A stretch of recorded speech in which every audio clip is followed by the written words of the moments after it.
The Alberta Federation of Labour, alongside advocates for transgender people, say they believe the province is planning to once again invoke the notwithstanding clause. This time, they say it will be used for a bill that affects children.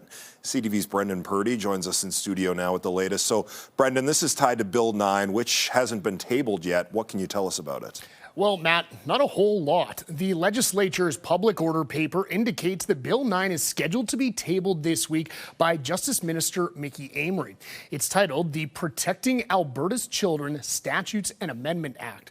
People speaking outside the legislature today believe some of the language in the bill will infringe on the rights of trans youth. They also believe it could be enacted using the notwithstanding clause. The province used that same clause a few weeks ago to force teachers back to the classroom after a 3-week strike.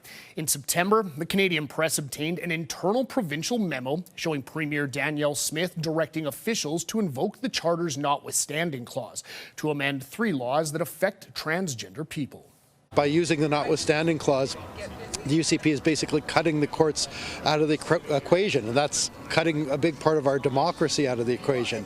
And so for that reason, everyone should be concerned. This is clearly not just about trans kids. They used the notwithstanding clause against workers and teachers just a couple of weeks ago. That's why we're here, because if they're going to use it against workers, if they're going to use it against vulnerable groups like trans kids, who's next? Minister Amery says Bill 9 will help vulnerable children and teens. We're going to use every single legal and constitutional tool that we have to protect our children. We look at this from the lens of our children, what harm they might suffer, they might stand to suffer. We'll take every step available to make sure that they're well protected.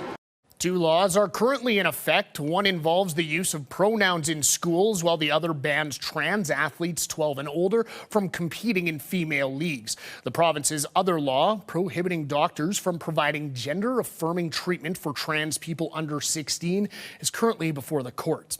We expect to hear more about Bill 9 later this week. Matt? All right, Brendan Purdy live in studio tonight. Thank you.